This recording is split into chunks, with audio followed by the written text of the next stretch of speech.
तो आज पढ़ते हैं अपन इंडक्टर के बारे में। तो इंडक्टर बहुत ज़्यादा इम्पोर्टेंट हो जाता है। बताओ इंडक्टर होता क्या है, पहले तो यही बता दूं। ये इंडक्टर का कॉन्सेप्ट आया कहाँ से? देखो सारी चीज जैसे मैं बोलूं कि आपको ईएमएफ जनरेट कराना है, ईएमएफ जनरेट कराना है, तो उसके लिए बेसिकली क्या चाहिए होता है? एक मैग्नेटिक फील्ड, एक मैग्नेटिक फील्ड, और क्या चाहिए होता है? एक कंडक्टर, और दोनों के बीच में क्या चाहिए होता है हमें? Relative velocity. जब भी हमें ईएमएफ जनरेट कराना है, मैग्नेटिक फील्ड चाहिए होता है और कंडक्टर चाहिए होता है, और क्या चाहिए होता है? Relative velocity. अब ये जो कंडक्टर है, ये तो ऑब्वियस सी बात है, आप ले लोगे किसका? या तो एल्यूमिनियम का या तो कॉपर का, ठीक है। और भी ऑप्शन है सिल्वर, ठीक है ना।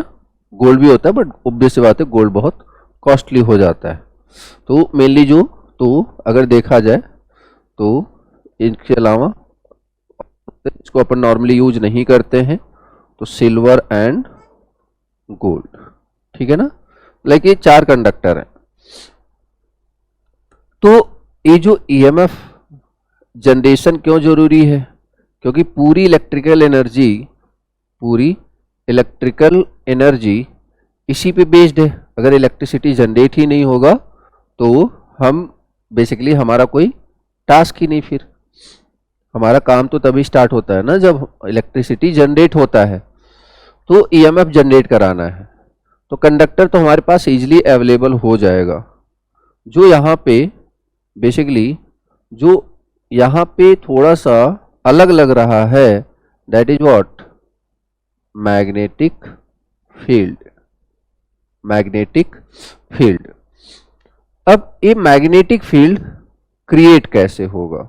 अगला क्वेश्चन ये है कि ये मैग्नेटिक फील्ड आएगा कहां से। तो एक बात समझो, जैसे अगर मैं बात करूं कि दो चीजें होती हैं क्या? एक होता है इलेक्ट्रिक फील्ड, ठीक है, और एक होता है आपका मैग्नेटिक फील्ड। इलेक्ट्रिक फील्ड और मैग्नेटिक फील्ड। तो ये जो इलेक्ट्रिक फील्ड है, ये कौन प्रोड्यूस करता है? एनीवन? ये कौन प्रोड्यूस करता है magnetic field, sorry electric field? Electric field is produced by charge. किसके द्वारा प्रोड्यूस किया जाता है? चार्ज के द्वारा, ठीक है। तो मैग्नेटिक फील्ड किसके द्वारा प्रोड्यूस किया जाता है? तो ये प्रोड्यूस किया जाता है मूविंग चार्ज के द्वारा। कुछ समझ में आ रहा है? And moving charge is nothing but what? Current. बोलो हाँ या ना।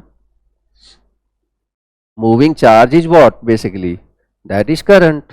तो इसका मतलब क्या हुआ कि जो मैग्नेटिक फील्ड है that will B produce by current. Yes या नो? अब मैग्नेटिक फील्ड में दो मैग्नेटिक फील्ड आ जाते हैं। क्या क्या? एक आपका स्टेशनरी मैग्नेटिक फील्ड और एक आपका रोटेटिंग या फिर variable magnetic field. Variable magnetic field या रोटेटिंग मैग्नेटिक फील्ड। तो जो स्टेशनरी मैग्नेटिक फील्ड है that will produce by DC current, और जो वेरिएबल मैग्नेटिक फील्ड है that will be produced by AC current, that will be produced by AC current. The conclusion is कि magnetic field is produced by current. बोलो हाँ या ना। ठीक है, ये सारी बातें अपन और ज्यादा डिटेल में बेसिक इलेक्ट्रिसिटी में करते हैं। अभी मैं आपके दिमाग में ये फीड करना चाह रहा हूं कि बेसिकली इंडक्टर है क्या। ठीक है, एक छोटा सा क्वेश्चन कि इंडक्टर है क्या, क्योंकि हम पूरा इंडक्टर खत्म कर देते हैं बट एक्चुअली हमें यही नहीं पता होता कि इंडक्टर हम पढ़ क्यों रहे हैं। ठीक है, तो यहां पे मैं इंडक्टर को किससे रिलेट करने की कोशिश करने वाला हूं, मैग्नेटिक फील्ड से। ठीक है ना, तो यहां से हमने क्या देख लिया, मैग्नेटिक फील्ड किससे प्रोड्यूस होता है, मूविंग चार्ज। मूविंग चार्ज कहां होता है, करंट में होता है। अब ये करंट डीसी भी हो सकता है, एसी भी हो सकता है। डीसी करंट आपका स्टेशनरी मैग्नेटिक फील्ड प्रोड्यूस करेगा और एसी करंट आपका वेरिएबल मैग्नेटिक फील्ड प्रोड्यूस करेगा। यहां तक कोई दिक्कत है क्या? ठीक है, ओके। तो अब अगर अपन ध्यान दें, क्या बात हुई कि मैग्नेटिक फील्ड कैसे प्रोड्यूस होगा, करंट से प्रोड्यूस होगा। ठीक है, तो अब एक काम करते हैं, एक सिंपल सा वायर लेते हैं। अच्छा, मैग्नेटिक फील्ड क्यों चाहिए, मैग्नेटिक फील्ड क्यों चाहिए? ईएमएफ जनरेट कराने के लिए, अभी बात हुई ना, ईएमएफ जनरेट कराने के लिए। ठीक है ना, तो मैग्नेटिक फील्ड क्यों चाहिए, ईएमएफ जनरेट कराने के लिए। तो देखो जरा, मान लो एक सिंपल सा क्या कि एक वायर है। ठीक है, एक वायर है। अब इसमें से करंट क्या फ्लो हो रहा है, तो दैट इज आई। ठीक है, दैट इज आई। मान लीजिए इसमें से करंट आई फ्लो हो रहा है। तो करंट कैरिंग कंडक्टर, ऑब्वियस सी बात है, अभी बात हुई, क्या प्रोड्यूस करेगा, magnetic field. Current carrying conductor basically अभी बात हुई हमारी, क्या प्रोड्यूस करने वाला है, मैग्नेटिक फील्ड। अब वो जो मैग्नेटिक फील्ड होगा वो बेसिकली कैसा होगा, कुछ आपका ऐसा होने वाला है। बोलो हाँ या ना, समझ में आ रहा है क्या? कुछ ऐसा होने वाला है जो मैग्नेटिक फील्ड होगा। देखो ना, कुछ मान लो ऐसे करंट जा रहा है तो बेसिकली इसकी डायरेक्शन इस तरीके से होगी।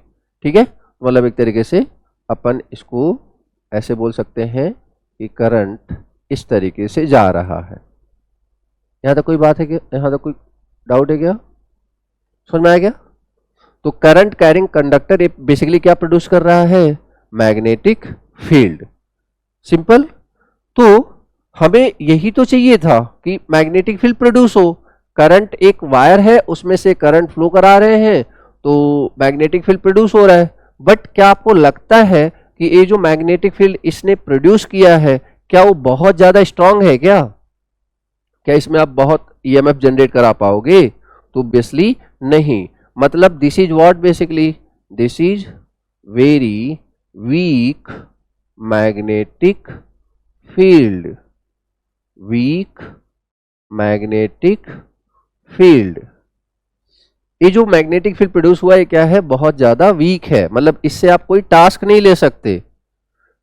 मैग्नेटिक फील्ड तो प्रोड्यूस हो रहा है बट ये बहुत ज्यादा बेसिकली स्ट्रॉन्ग मैग्नेटिक फील्ड नहीं है कि आपका ईएमएफ बहुत ज्यादा अमाउंट में प्रोड्यूस हो पाए। या फिर ऐसे समझो कि उस same amount of EMF produce कराने के लिए आपको बहुत ज्यादा करंट देना पड़ेगा।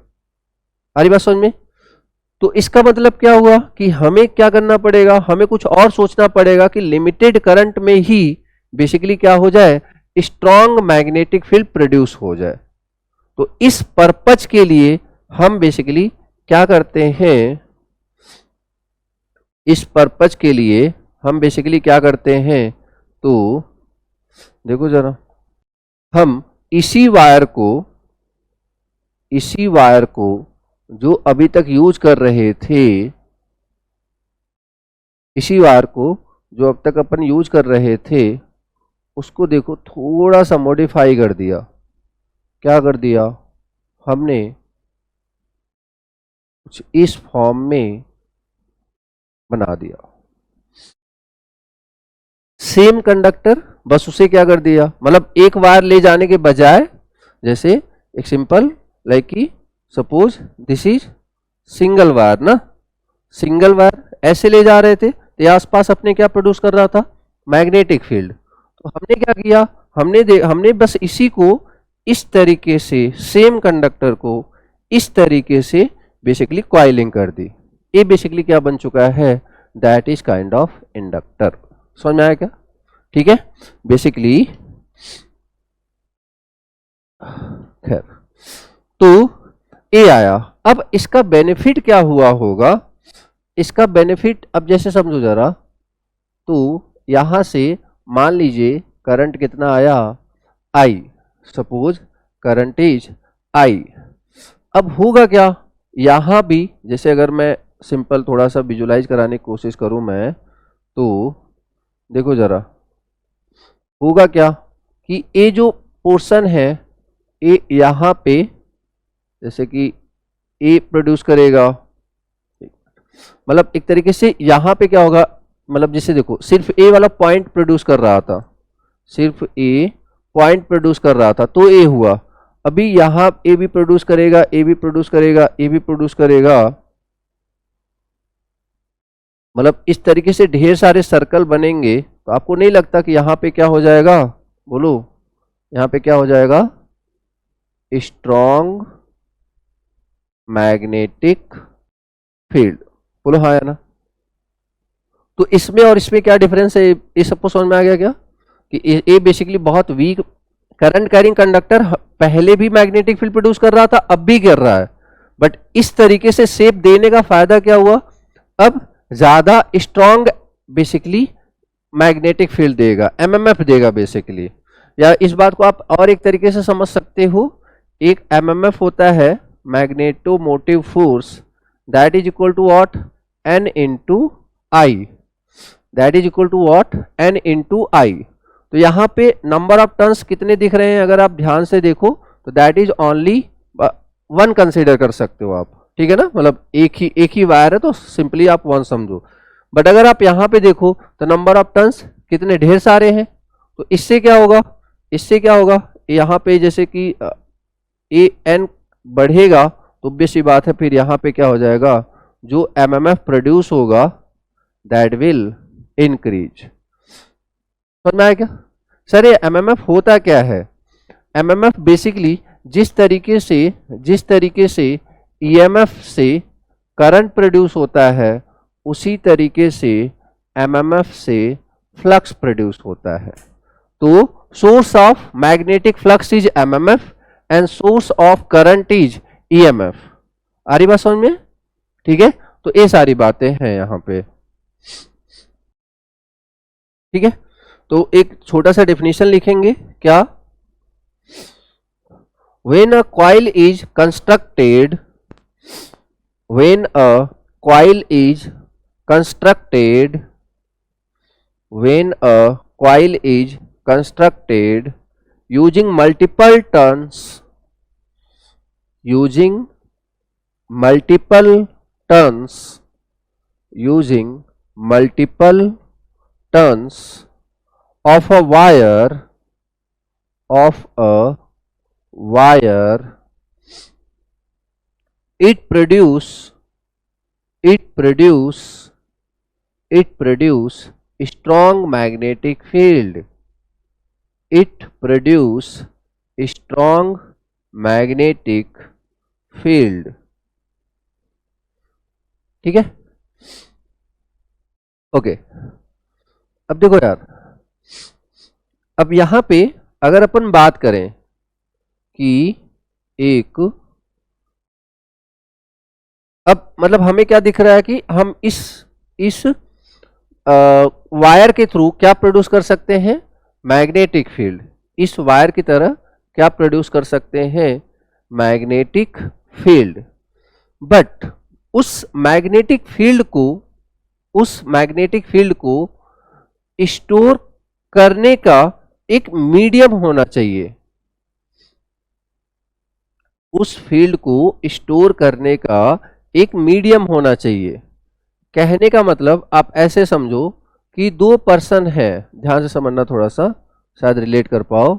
दो पर्सन है, ठीक है ना, और एक पर्सन, मान लो आप ऐसे समझो कि ऐसे, हाँ मान लो सपोज दैट इज यो 5 लाख पर मंथ उसकी इनकम है, और इसकी मान लीजिए 50,000 इसकी इनकम है, 50,000।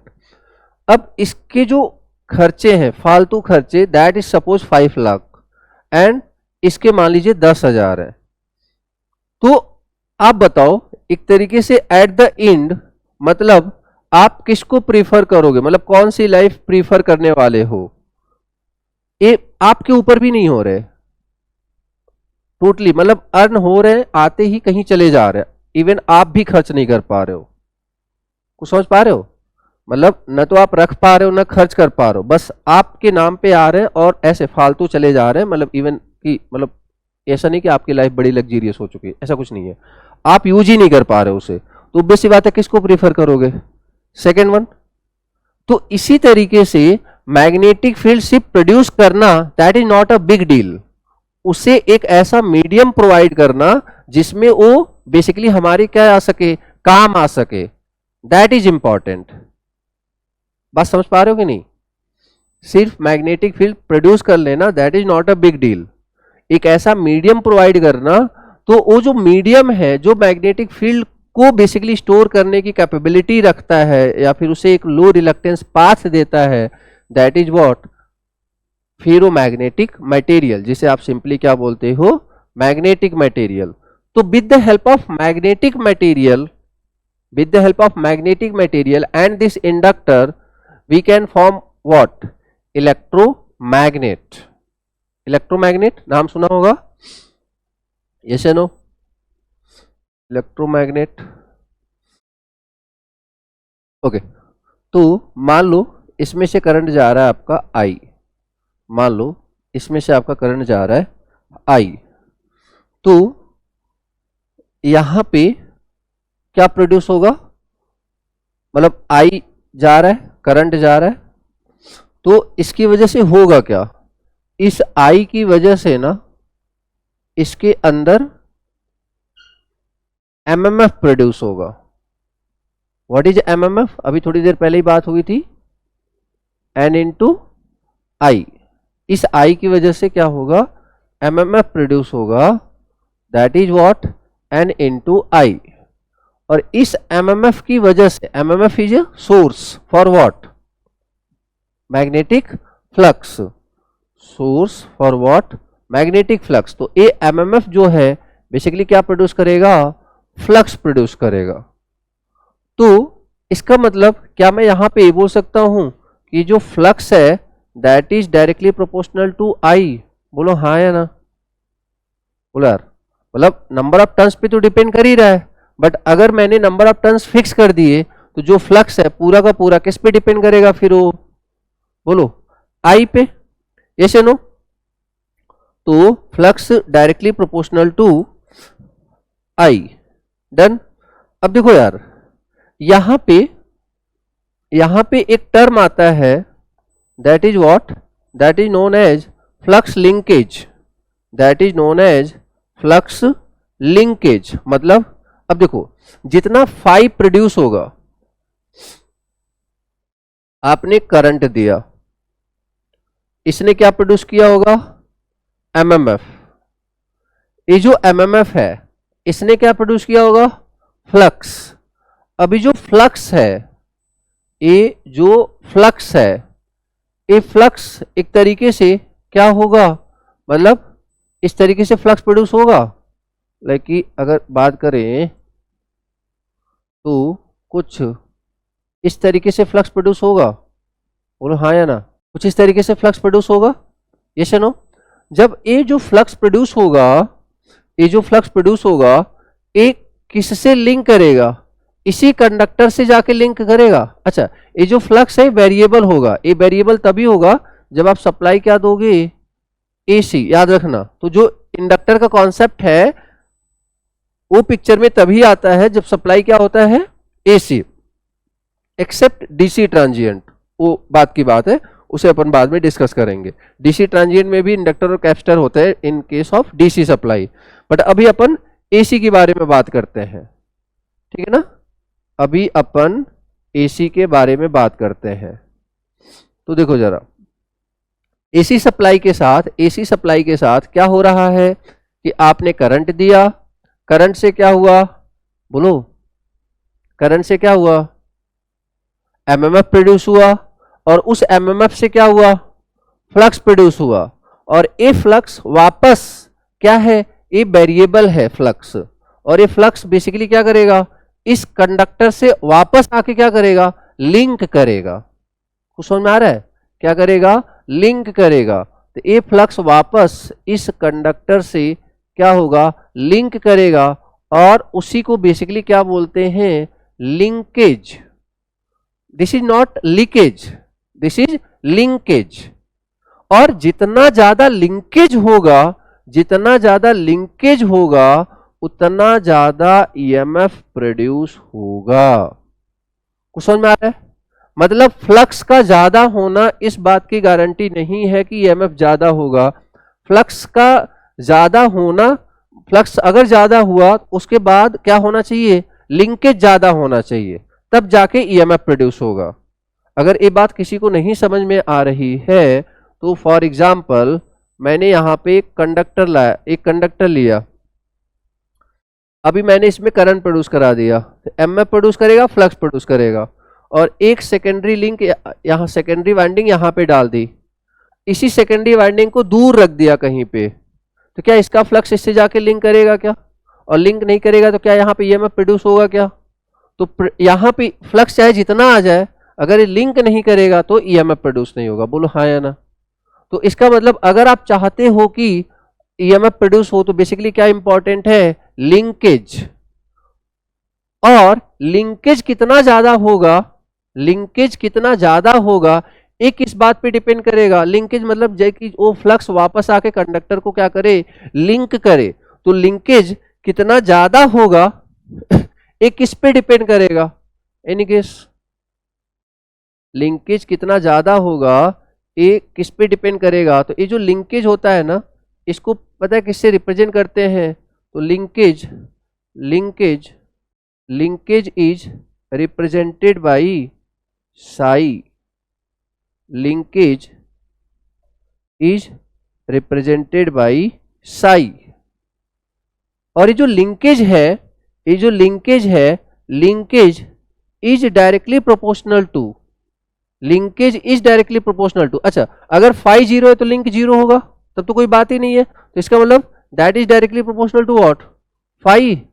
और इसके अलावा अगर एक नंबर ऑफ टर्न हो तो जो लिंकेज होएगी वो कम होगा, और नंबर ऑफ टर्न ज्यादा होगा तो जो लिंकेज होएगी वो क्या होगा, ज्यादा होएगा, बोलो हाँ या ना। तो इसका मतलब that is also directly proportional to what, number of turns.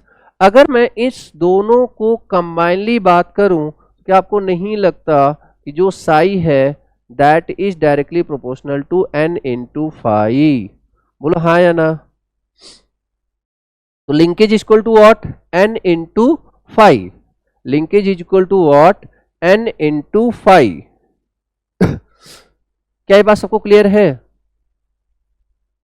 तो linkage is equal to what, n into phi. Okay, अगर अभी मैंने इस लिंकेज को यहां से कनेक्ट किया, अगर मैं एक बात बताओ, अगर मैं ये बोलूं कि ये जो लिंकेज है, अगर मैं करंट की वैल्यू जीरो कर दूं तो क्या फाई आएगा, नहीं, नहीं आएगा तो लिंकेज होगा नहीं। तो क्या मैं ये बोलूंगा कि करंट की वैल्यू जीरो है तो लिंकेज भी जीरो होगा, बोलो हाँ या ना। तो इसका मतलब क्या हुआ कि ओके, तो हमने क्या देखा कि जो लिंकेज है that is represented as psi, that is equal to what, n into phi, ठीक है ना, n इंटू फाई। और अगर मैं आपसे बोलूं कि जो साई है that is directly proportional to also directly proportional to I, तो क्या गलत होगा क्या? देखिए करंट पे तो डिपेंड कर ही रहा है, समझ में आया नहीं? तो करंट जो फ्लक्स लिंकेज है that is also proportional to what? I. अब यहां पे एक इंपॉर्टेंट टर्म आ जाता है, जैसे फॉर एग्जाम्पल, जैसे अगर मैं ये बोलता कि voltage is directly proportional to current, voltage is directly proportional to current, इसका क्या मतलब है? इसका क्या मतलब है कि मतलब, या फिर इस प्रोपोर्शनलिटी को हटाएंगे तो बेसिकली क्या होता है? आर, या फिर ऐसे थोड़ा सा वैसे ये बताने को बता दिया जाता है बट एक्चुअली कॉन्सेप्चुअली गलत होता है कि जो करंट है that is directly proportional to what? भी, ठीक है ना? That is directly proportional to भी, और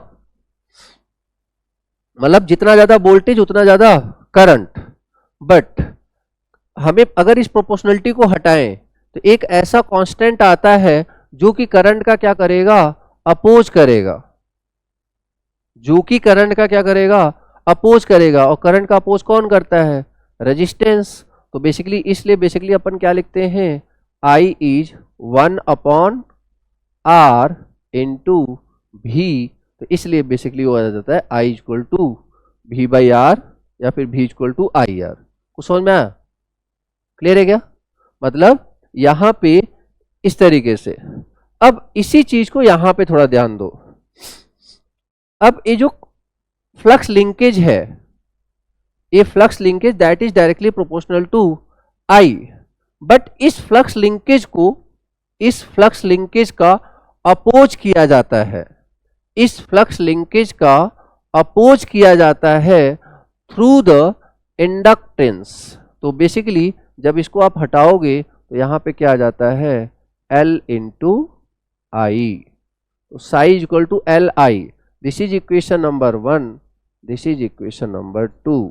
कुछ समझ में आ रहा है क्या? तो लिंकेज N5, तो इसका मतलब क्या हुआ?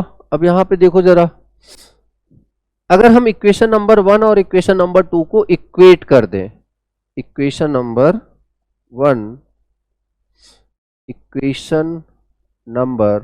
1 को इक्वेट कर दें इक्वेशन नंबर 2 से, तो दोनों फ्लक्स लिंकेज, तो flux linkage is equal to what?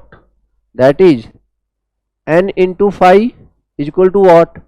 L into I.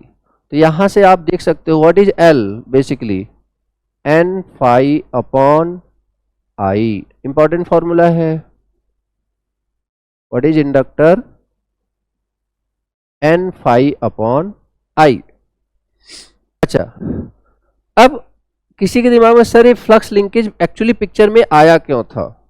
Actually ये फ्लक्स लिंकेज पिक्चर में क्यों आया था? तो उस बात को थोड़ा समझने की कोशिश करो। होता क्या है यार कि ये जो फैराडेज लॉ है ना, पता है फैराडेज लॉ क्या है? What is Faraday's law? तो जो फैराडेज लॉ है ना, फैराडे ने क्या बोला था कि जो ईएमएफ जनरेशन होता है, जो ईएमएफ जनरेशन होता है दैट इज व्हाट बेसिकली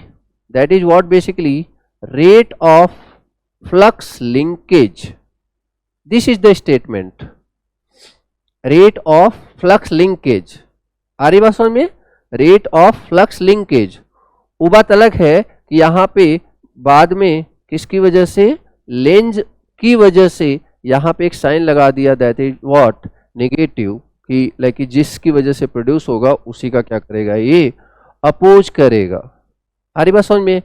अब देखो जरा यार, अगर इसके पॉइंट ऑफ व्यू से देखो आप, तो ये जो ईएमएफ है, अब अभी हद तक अगर आप ध्यान दो तो हमने साई की दो वैल्यू पढ़ी है, दो फॉर्मूले पढ़े हैं। कौन कौन? Psi equal to N phi. तो यहां पे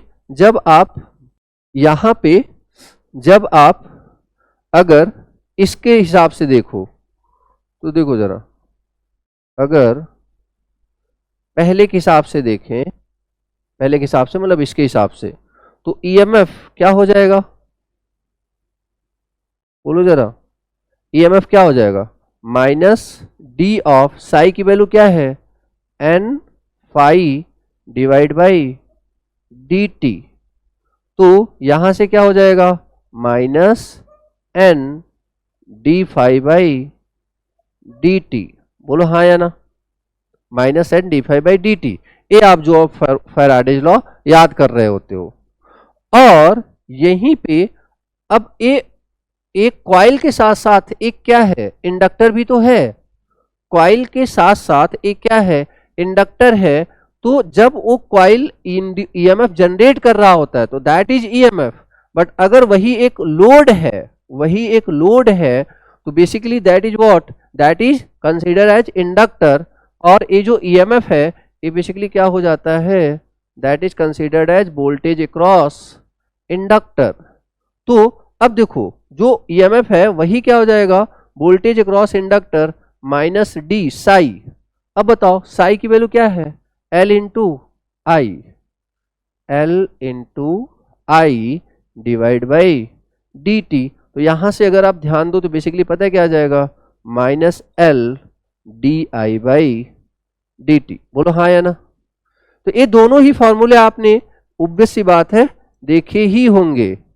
minus L d I by d t that is voltage across inductor and minus N d phi by d t that is what, Faraday's law. समझ में आ रहा है क्या कुछ, ठीक है। तो ये चीजें कहां से आ रही हैं, उम्मीद है आपको ये सारी चीजें क्लियर हो रही होंगी। तो अगर अपन इस साइन को नजरअंदाज करें, तो मतलब अभी चलो ये साइन तो लेंज लॉ की वजह से लग रहा होता है, बस ये बता रहा होता है कि डायरेक्शन जो प्रोड्यूस हो रहा है वो मतलब जिसकी वजह से प्रोड्यूस हो रहा है उसके क्या है, अपोजिट है। बस इतनी सी बातें बता रहा होता है। Done, okay. तो अगर अभी तक अपन देखें, एक तरीके से कंक्लूड करें क्या क्या सीखा, तो देखो जरा, एक तो हमने ये देखा कि जो आपका एक साई था, साइज व्हाट, बोलो, that is what, flux linkage. इसका क्या क्या फॉर्मूला आया था, बोलो, एक तो एन फाई और एक और फॉर्मूला क्या आया था, एल आई। और जो ईएमएफ होता है that is what, basically minus D psi by d t. तो यहां से हमें दो चीजें देखने को मिली थी, क्या, minus N d phi by d t and minus L d I by d t. ठीक है, नॉर्मली इसको अपन क्या बोलते हैं, दैट इज ईएमएफ जनरेटेड, और इसको नॉर्मली अपन क्या बोल देते हैं, वोल्टेज अक्रॉस इंडक्टर।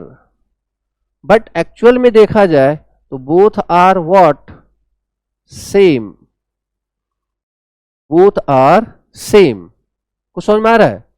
मतलब मैं ऐसे बताऊं तो अगर ट्रांसफार्मर में आप सप्लाई दे रहे हो, आप ईएमएफ जनरेट करना चाहते हो तो उसे हम ईएमएफ बोल देंगे। बट वही कॉइल अगर फैन में लगा हुआ है, तो फैन में वो ईएमएफ जनरेट कर रहा होगा। कॉइल है, करंट है, तो ईएमएफ जनरेट करेगा, बट उसे हम ईएमएफ जनरेशन नहीं बोलते, फिर अपन उसे क्या बोल देते हैं, वोल्टेज अक्रॉस इंडक्टर। मतलब एक सिंपल सा लॉजिक देखो, तो जब भी एक कॉइल के क्रॉस ईएमएफ जनरेट हो, मतलब जब भी एक कॉइल के क्रॉस वोल्टेज आएगा, उस वोल्टेज को ईएमएफ हम तब बोलेंगे जब उस कॉइल से हम ईएमएफ जनरेट करा रहे होंगे, एज अ सोर्स काम करा रहे होंगे। और उसी कॉइल को बेसिकली वोल्टेज बोल देंगे या वोल्टेज अक्रॉस इंडक्टर बोल देंगे जब उसे हम एज अ लोड यूज कर रहे होंगे। है दोनों सेम, कुछ समझ में आ रहा है दोनों सेम, एक ही फॉर्मूला तो है, देखो ना, एन आई एल आई। बस वही है कि थोड़ा सा पर्सपेक्टिव हमारा बदल जाता है। जैसे एक रजिस्टर है, तो रजिस्टर का रेजिस्टेंस हाई होना चाहिए, लो होना चाहिए, डिपेंड करता है कि किस एप्लीकेशन पे काम कराना चाह रहे हो। अगर आप उसे हीटिंग मटेरियल यूज करना चाह रहे हो तो रेजिस्टेंस वुड बी हाई, अगर आप उसे as a conducting material use करना चाह रहे हो तो रेजिस्टेंस वुड बी लो। तो उसी तरीके से बेसिकली हम अपने हिसाब से, हम अपनी रिक्वायरमेंट के हिसाब से बेसिकली क्या करते हैं, नाम हम बदलते रहते हैं एक तरीके से, ठीक है ना, है एक ही चीज। खैर, तो N d phi by d t. अब यहां पे एक चीज समझो आप, अब इसका थोड़ा सा मतलब समझते हैं ना। जैसे EMF, EMF equal to what, minus N d phi by d t, या फिर वोल्टेज अक्रॉस इंडक्टर का फॉर्मूला क्या है, तो एल, चलो अभी साइन को हटा, L d I by d t. तो देखो जरा, यहां पे जो ईएमएफ है, ए चेंज इन, ये बेसिकली क्या बता रहा है वो समझो आप। EMF is directly proportional to rate of change of flux. ध्यान से समझना, EMF is directly proportional to rate of change of flux, voltage across inductor is directly proportional to rate of change of current. समझ में आ रहा है? EMF is directly proportional to rate of change of flux, voltage across inductor is directly proportional to rate of change of current. यहां पे मैं EMF क्यों बोल रहा हूं, क्योंकि मैं इसे एज अ सोर्स कंसीडर कर रहा हूं। मैं यहां पे वोल्टेज क्यों बोल रहा हूं, क्योंकि मैं इसे यहां पे एज अ लोड कंसीडर कर रहा हूं। क्लियर है क्या बात? ठीक है, चलिए अब देखो जरा, अगर आप यहां पे ध्यान दो तो मैंने क्या बोला, EMF is directly proportional to rate of change of flux, but जो ए ईएमएफ है, जो ए ईएमएफ है, इस rate of change of flux का अपोज करेगा। ये अपोज वाला कॉन्सेप्ट किसने बताया? माइनस ने। समझ में आया क्या बोल रहा हूं? अगर ये माइनस नहीं होता ना तो मैं ये लाइन जरूर, ये कभी नहीं बोल पाता कि ईएमएफ रेट ऑफ फ्लक्स का क्या करेगा, चेंज ऑफ फ्लक्स का क्या करेगा, अपोज करेगा। ये जो मैं अपोज वर्ड यूज कर रहा हूं सिर्फ और सिर्फ किसकी वजह से कर रहा हूं, यहां पे माइनस साइन होने की वजह से, या फिर ऐसे बोल लो कि अपोज कर रहा है उसको दिखाने के लिए मैंने यहां पे क्या लगा दिया, माइनस लगा दिया। क्लियर है बात? ठीक है, तो इन द सेम मैनर इसका मतलब यहां पे बताओ क्या होगा कि voltage across inductor, voltage across inductor basically क्या करेगा, किसका अपोज करेगा, rate of change of current का, rate of change of current का क्या करेगा, अपोज करेगा। क्या करेगा, अपोज करेगा। तो ये जो करंट चेंज की अपोज करने की इंडक्टर की प्रॉपर्टी है, इसी को अपन बोलते हैं इंडक्टेंस। तो inductance is what, basically that is a property of a coil, that is a property of a coil which oppose change in current, not current, which oppose change in current. There is a difference. आ रही बात समझ में? There is a difference कि क्या बोला जा रहा है, दो लाइनें हैं कि एक जैसे रेजिस्टेंस है, it oppose the current, but जो इंडक्टर है it oppose the change in current. समझ में? तो oppose the change in current, ये जो नेगेटिव साइन है बेसिकली हमें क्या बता रहा है, डन। तो यहां पे एक लाइन लिखेंगे, as per Lenz law, as per Lenz law, इसके नीचे EMF minus N d phi by d t के नीचे, as per Lenz law EMF must oppose, EMF must oppose change in current and flux, change in current and flux, change in current and flux। ठीक है, okay. अब इस चीज को थोड़ा सा और डेप्थ में विजुलाइज कराने की कोशिश करता हूं कि ये इंडक्टर आया कहां से है। तो ये बेसिकली है क्या, दिस इज ईएमएफ, ईएमएफ यहां से क्या प्रोड्यूस हुआ होगा, तो ये प्रोड्यूस हुआ होगा करंट। इस करंट ने जा करके, इस करंट ने जा करके क्या प्रोड्यूस किया होगा, बोलो, एमएमएफ। क्या प्रोड्यूस किया होगा, एमएमएफ। ठीक है, एमएमएफ का फॉर्मूला क्या था, एन इंटू आई। इस एमएमएफ ने क्या प्रोड्यूस किया होगा, फ्लक्स। और इस ये जो फ्लक्स है, ये जो फ्लक्स है, अब फ्लक्स का डायग्राम बना देते हैं, फ्लक्स का डायग्राम बना देते हैं। और ये जो फ्लक्स है, दिस इज फ्लक्चुएटिंग ना, ठीक है, मतलब ऐसे कम हो रहा होगा, ज्यादा हो रहा होगा, कम हो रहा होगा, ज्यादा होगा। सर कम ज्यादा क्यों हो रहा है, क्योंकि flux is directly proportional to what, current. तो जब करंट जीरो हो जाएगा तो फ्लक्स क्या हो जाएगा, जीरो। जब करंट बढ़ेगा तो फ्लक्स क्या हो रहा होगा, बढ़ रहा होगा। तो इस तरीके से फ्लक्चुएट करेगा नहीं करेगा, क्योंकि एसी सप्लाई है, बोलो हाँ या ना। तो ये फ्लक्स क्या हो रहा होगा, ज्यादा कम ज्यादा कम। तो उस फ्लक्स ज्यादा कम हो करके इस इंडक्टर को, इस कॉइल को क्या कर रहा होगा, लिंक कर रहा होगा। तो that is flux will produce, that is what, linkage. Okay, अब इस लिंकेज की वजह से बताओ क्या होने वाला है, एनीवन, जितना अभी तक समझे हो आप, इस लिंकेज की वजह से क्या प्रोड्यूस होने वाला है, ईएमएफ प्रोड्यूस होने वाला है। अब इसे आप ईएमएफ बोलो, इसे आप वोल्टेज बोलो। चलो मैं एज अ लोड कंसीडर कर रहा हूं तो मैं सिंपली क्या बोल देता हूं, वोल्टेज। एक ही बात है, मैं फिर से बोल रहा हूं, चाहे आप वोल्टेज बोलो चाहे इंडक्टर बोलो। तो मैं यहां, चलो मैं दोनों ही बोल देता हूं यहां पे। तो ईएमएफ बोल लो या फिर वोल्टेज अक्रॉस इंडक्टर बोल लो, that is what basically d psi by d t. बोलो हाँ या ना, d psi by d t. तो यहां पे ये जो इंडक्टर आया होगा, that is what, that is what EMF.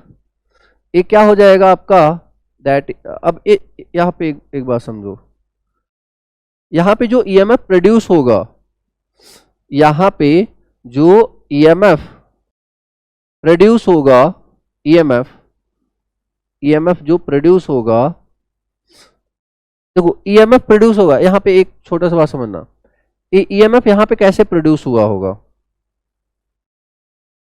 EMF कैसे प्रोड्यूस हुआ होगा, देखो जरा। जब ये करंट आया होगा, फ्लक्स प्रोड्यूस हुआ होगा, मतलब फ्लक्स लिंक करेगा, फ्लक्स लिंक करेगा तो फ्लक्स कटिंग होगी, फ्लक्स कटिंग होगी तो N d phi by d t से क्या होगा, ईएमएफ इंड्यूस होगा। और अगर ईएमएफ इंड्यूस हुआ, अगर ईएमएफ इंड्यूस हुआ तो इसका मतलब एक तरीके से वो क्या प्रोड्यूस करेगा, करंट प्रोड्यूस करेगा। एक तरीके से वो क्या प्रोड्यूस करेगा, करंट प्रोड्यूस करेगा। और वो जो करंट है वो मेन करंट का क्या करेगा, अपोज करेगा। बोलो हाँ या ना।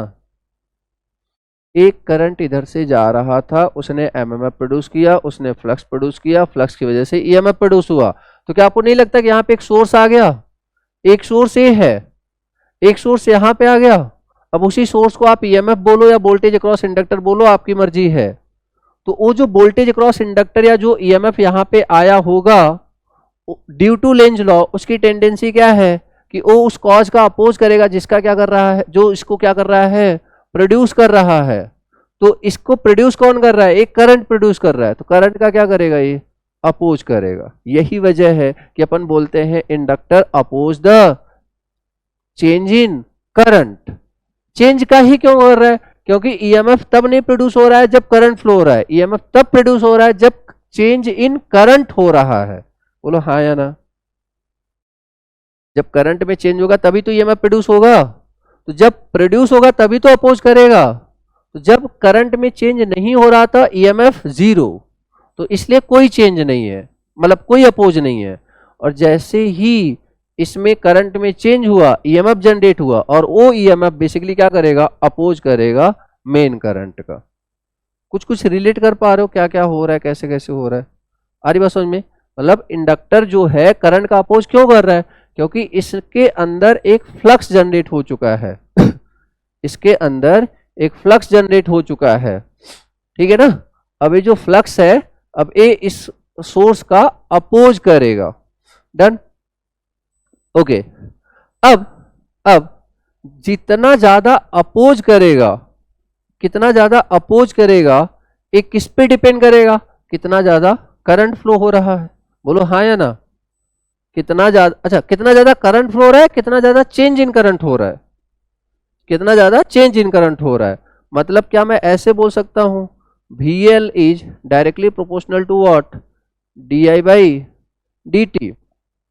कितना ज्यादा वोल्टेज होगा ये इस बात पे डिपेंड करेगा कितना ज्यादा चेंज हो रहा है, और कितना ज्यादा चेंज हो रहा है इसी चीज को बताने के लिए पिक्चर में कौन आया है, इंडक्टर। मतलब इंडक्टर किसका ज्यादा होगा, जो ज्यादा अपोज करेगा किसका, चेंज इन करंट का। जैसे रजिस्टर क्या था, जो ज्यादा अपोज करेगा किसका, करंट का। इसी तरह इंडक्टर क्या होगा, जो अपोज करेगा किसका, चेंज इन करंट का। देखो जैसे नो, जैसे वहां पे क्या आया था कि I is directly proportional to V, ठीक है, बट मतलब I फिर क्या हो गया था कि I is inversely proportional to R। मतलब एक तरीके से रेजिस्टेंस क्या कर रहा है, रेजिस्टेंस और करंट क्या है, तो both are inversely proportional to each other, ठीक है ना। तो voltage across inductor is LdI/dt। तो वोल्ट इंडक्टर क्या है इंडक्टर क्या है, जो कि किसका अपोज कर रहा है, चेंज इन करंट का। V equal to IR। Resistor क्या है, जो किसका अपोज कर रहा है, change in, sorry simply current का। रजिस्टर क्या है, जो किसका अपोज कर रहा है, चेंज इन करंट का। इंडक्टर क्या है, जो किसका अपोज कर रहा है, चेंज इन वोल्टेज का। कैपेसिटर, कैपेसिटर का फॉर्मूला होता है ICdV/dt। Capacitor is what basically, जो किसका अपोज कर रहा है, चेंज इन। समझ आ रहा है। तो ये सारी चीजें जो है ना, जो हमें पढ़नी पड़ती है ना, एक्चुअली सब कुछ मैथमेटिकल फॉर्म में होता है, वो बात अलग है कि हम देख नहीं पाते हैं। आ रही बात समझ में। देखो ना, अगर मैं यहां पे तीनों फॉर्मूले लिखूं, V is equal to I into R, VL is equal to LdI/dt, and अभी ये पढ़ाया नहीं है बट वैसे बता तो सकता हूं, कोई दिक्कत नहीं है, IC is equal to CdV/dt। बस इस, अगर ये तीन फॉर्मूले याद हैं तो देखो ना, इसका मतलब समझने की कोशिश करो ना। देखो जरा, what is resistance which oppose, बोलो what is resistance which oppose बोलो करंट, यस या no. What is inductance which oppose change in current, which oppose change in current. और व्हाट इज कैपेसिटर, बताओ जरा, which oppose change in voltage. अब सोचो, अगर तुम्हें ये फॉर्मूले याद हैं तो तुम्हें ये चीज रटने की जरूरत थोड़ी नहीं, कौन किसका अपोज कर रहा है, सब कुछ आपके सामने ही तो लिखा हुआ है। ले रहे बात, ठीक है। और तुम्हें जान के सरप्राइज होगा कि ये तीनों ही, पता है क्या है, एनीवन, तीनों ही क्या है, ओम्स लॉ। तीनों को बोला जाता है ओम्स लॉ। क्लियर बात, these are Ohm's law, these are considered as Ohm's law. देखो इंडक्टर और कैपेसिटर को मैं डिटेल में थोड़ा इसलिए ले जाता हूँ क्योंकि मुझे पता है पूरी इलेक्ट्रिकल इंजीनियरिंग इसी पे बेस्ड है, ठीक है ना। तो बेसिक्स इसी को बोलते हैं। अगर मशीन में मैं जाऊंगा तो मशीन में आपको पता तो होना चाहिए ना कि कॉइल हम क्यों यूज कर रहे हैं, क्या होगा उससे, कैसे ईएमएफ जनरेट होगा, क्यों अपोज कर रहा है, लेंज लॉ क्या है। तो वो सारी चीजें जब आप पढ़ोगे तो मतलब वही है, तब वहां से चीजें फिर क्या होती है, हमारी एक अच्छी सी अंडरस्टैंडिंग बनने लगती है। फिर चीजें हम रट नहीं रहे होते, चीजें हम समझ रहे होते हैं, ठीक है ना, ये डिफरेंस है। तो स्टार्टिंग में टाइम तो लगता है, नो डाउट, मतलब अगर यही चाहता तो मैं शायद आधा नेटवर्क खत्म कर चुका होता, लेकिन मुझे पता है कि मैं सारी इस कॉन्सेप्ट आपके और सारे सब्जेक्ट को स्ट्रॉन्ग करने के लिए बेसिकली यूज करने वाला हूं, ठीक है ना। खैर डन। तो यहां से हमें चीजें पता चल रही हैं।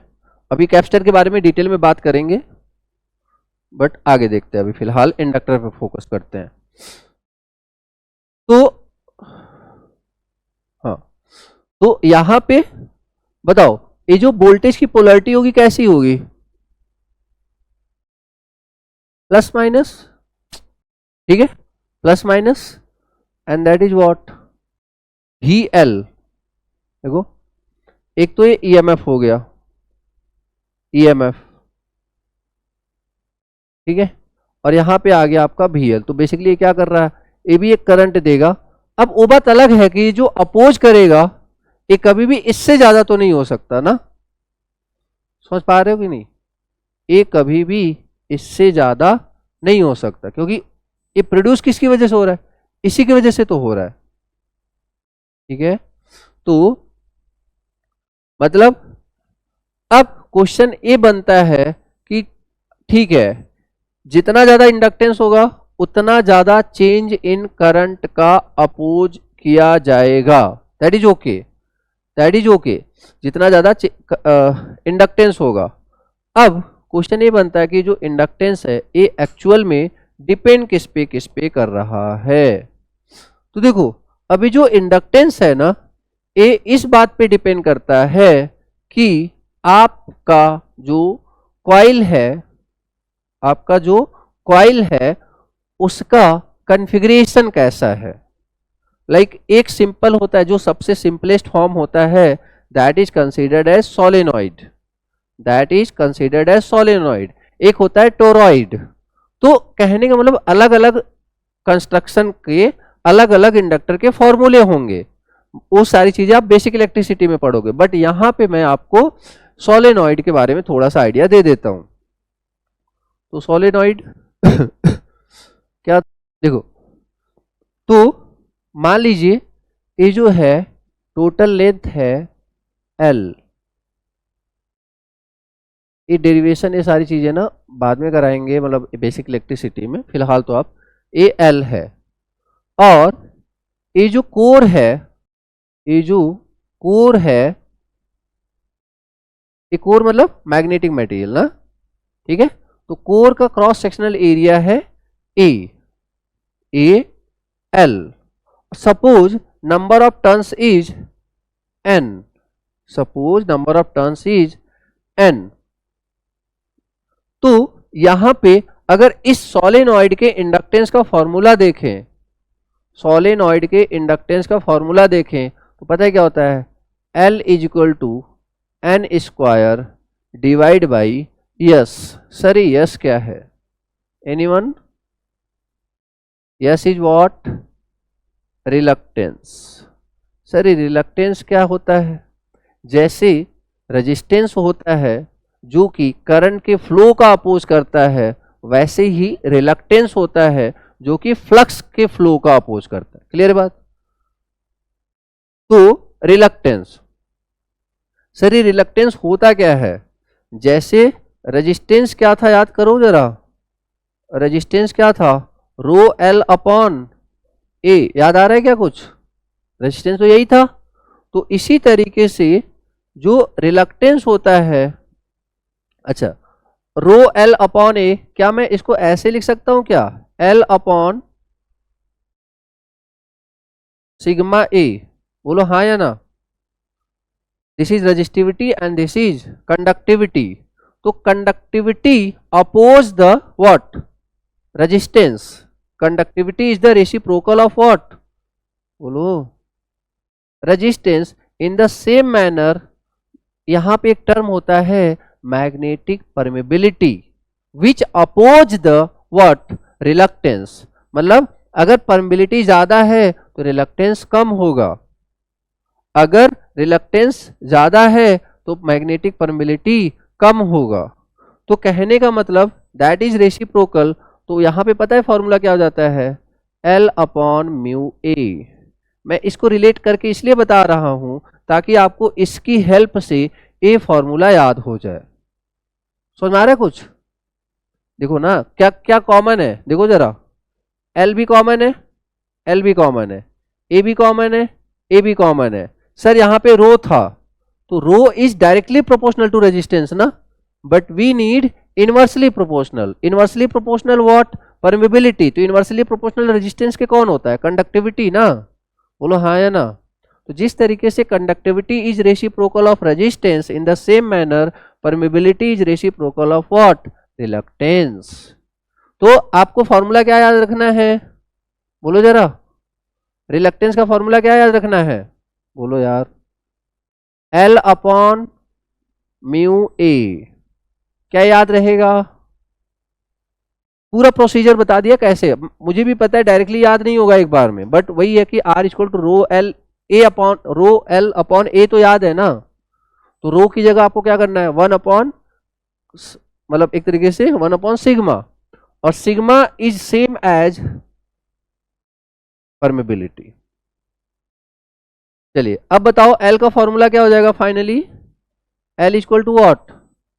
N square divide by S. And what is the value of S here? बोलो, L upon mu A, and the final formula is what? N square mu A upon L। देखा है कभी?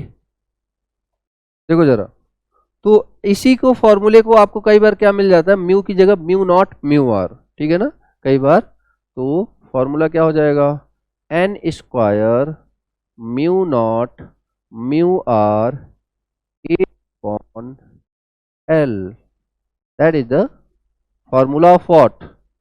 इंडक्टेंस। क्या सबके लिए क्या ये? This is only for solenoid. Clear बात? This is only for solenoid. तो लिख लिया क्या? तो हमें फाइनली इंडक्टर के कौन कौन से फॉर्मूले याद रखने हैं? L is equal to N phi upon I. बोलो हाँ या ना, सबके लिए वैलिड है। और दूसरा फॉर्मूला क्या था?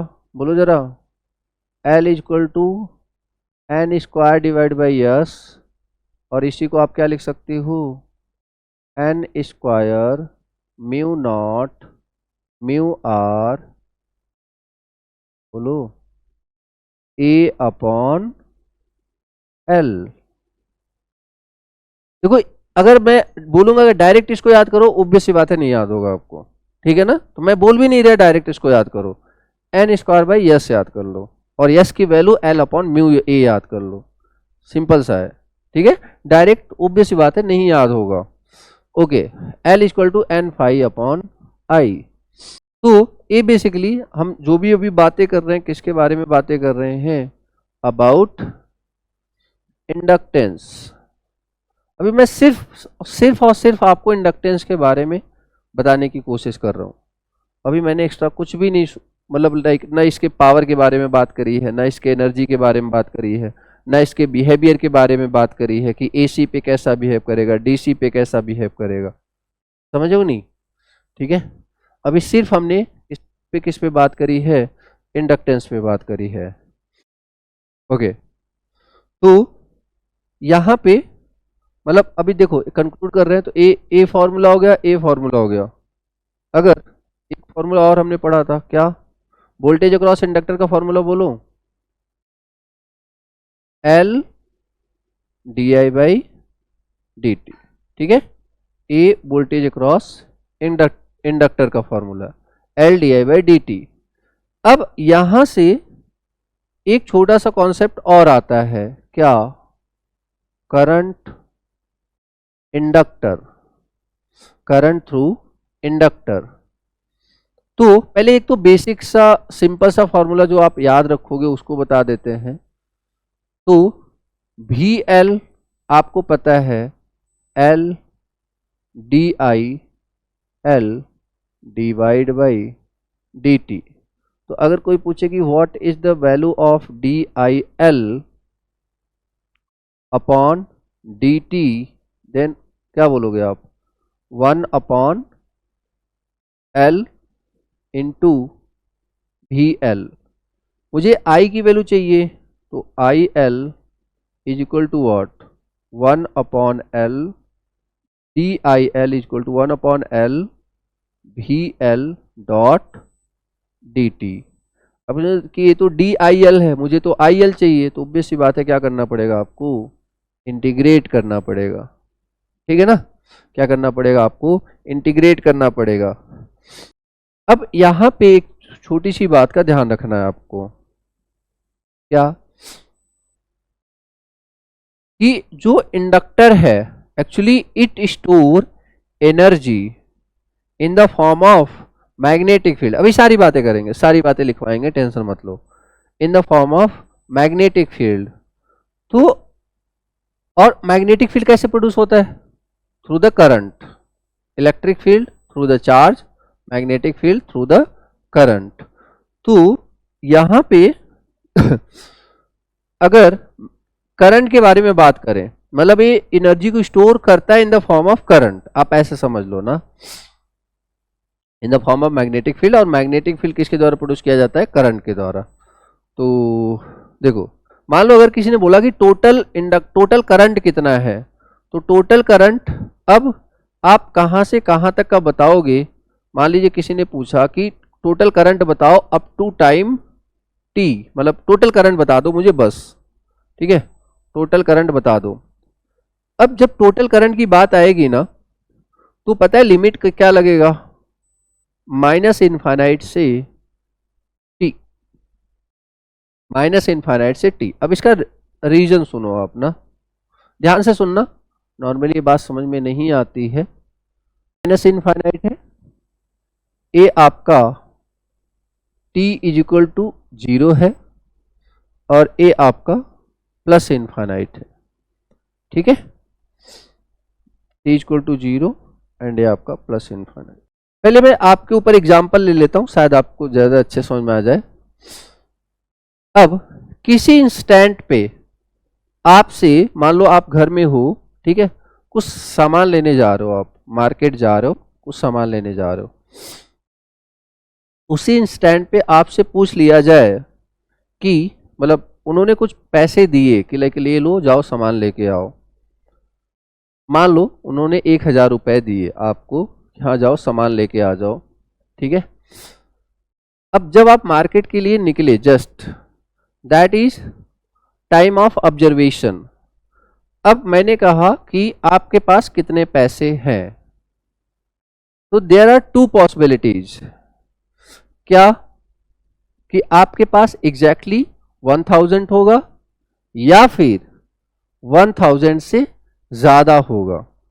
ज्यादा क्यों होगा, क्योंकि आपके पास एक एनर्जी स्टोरिंग डिवाइस है, pocket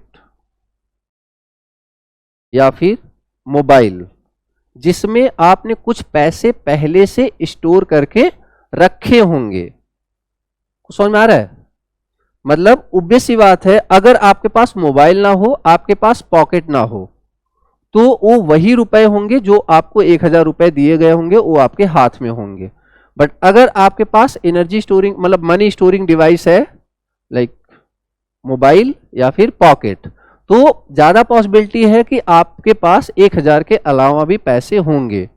in the same manner, जब आप किसी इंडक्टर में पूछा जाए कि बताओ उसमें एनर्जी कितनी, उसमें करंट कितना है, तो देयर आर टू पॉसिबिलिटी कि जब आप पूछ रहे हो सकता है उस इंडक्टर में पहले से करंट कुछ स्टोर हो, पहले से करंट कुछ स्टोर हो।